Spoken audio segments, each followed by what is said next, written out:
Como citamos en el episodio anterior, el equipo de rescate siguió el grupo de pisadas que se dirigían al bosque, y es ahí cuando el 27 de febrero de 1959, a las 11 de la mañana y a 1,7 kilómetros de la tienda, aparecen los dos primeros cuerpos sin vida de los excursionistas.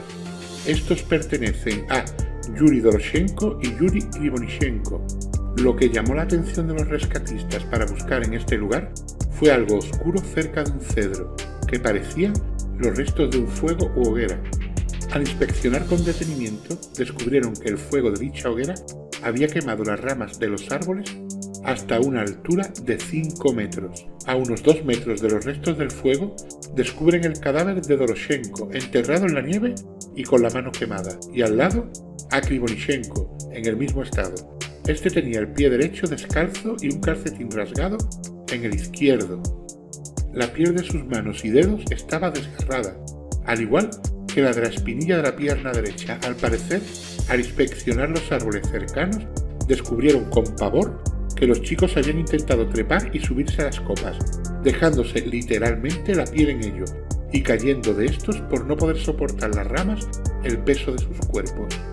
Doroshenko tenía calcetines de lana en sus pies y otros más delgados sobre estos. Su cara, oreja y nariz carecían de tejido blando, y algo que hizo palidecer a los descubridores fue que las cuencas de sus ojos se encontraban vacías, al igual que también le había sido quitada la lengua.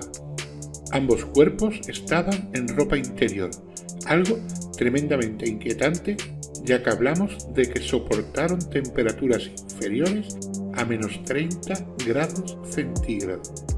El siguiente cadáver en aparecer el mismo día y a unos 300 metros de la hoguera fue el de Igor Dyatlov, boca arriba y con dirección a la tienda. Este tenía una chaqueta desabrochada, la cara roja azulada, un chaleco de manga corta que no era suyo, sino de Krivonichenko, unos pantalones de esquí sobre sus pantalones, carecía de calzado y solo tenía un par de calcetines maltrechos en sus pies. Su reloj, de marca Svela, se había detenido a las 5:31. El cadáver presentaba muchos rasguños en su antebrazo derecho y la palma de la mano, y multitud de traumatismos y moratones en la mano derecha y los nudillos, lo que refleja que mantuvo una pelea a puñetazos con algo o alguien. El cadáver de Zinai Kolmogorova fue el cuarto en aparecer y lo hizo a unos 600 metros de la hoguera, boca abajo y con la cabeza también apuntando a las tiendas. El color de su rostro y manos era de color púrpura. Llevaba 2 sombreros, camiseta de manga larga, suéter, camiseta a cuadros y otro suéter con el puño roto de la mano derecha. Al día siguiente, el 28 de febrero, se encuentra en el cuerpo de Rustem Slobodin, a unos 400 metros de la hoguera y también en dirección a la tienda. Llevaba camisa de manga larga, camisa, suéter, 2 pares de pantalones, 4 pares de calcetines y unas botas de fieltro en el pie derecho. Su reloj se detuvo a las 8:45. Este fue el último cadáver hallado en esta expedición.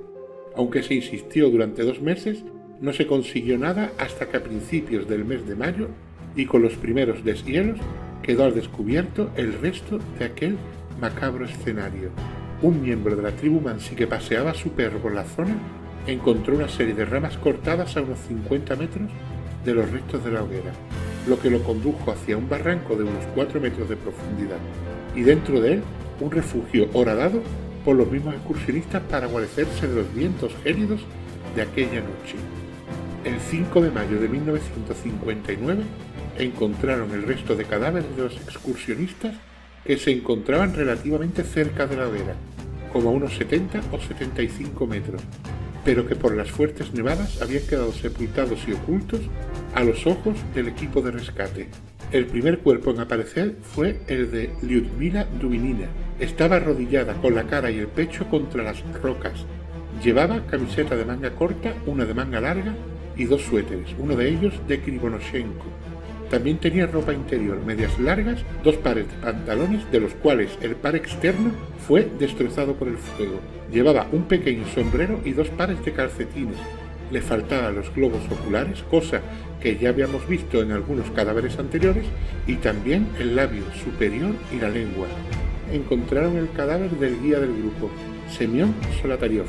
Tenía heridas parecidas a la de Lyudmila, ya que tampoco tenía globos oculares ni tejidos blandos alrededor de la boca y las cejas. El cadáver de Alexander Kolevatov tampoco tenía tejido blando alrededor de los ojos. Su cuello estaba deformado y su piel presentaba un color anaranjado. Y por último, el cuerpo de Nicolau Tibeaux presentaba múltiples fracturas en la cabeza. Esto concluía con la búsqueda de los chicos, pero habría todo un abanico de suposiciones y especulaciones que tomarían un carácter aún más desalentador, terrorífico y misterioso tras las autopsias.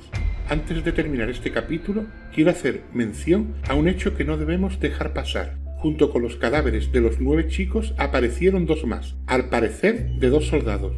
¿Qué hacían en el lugar? ¿Murieron en el mismo incidente? Esas preguntas jamás tendrán respuesta, ya que dichos cuerpos fueron retirados y ocultados por el KGB.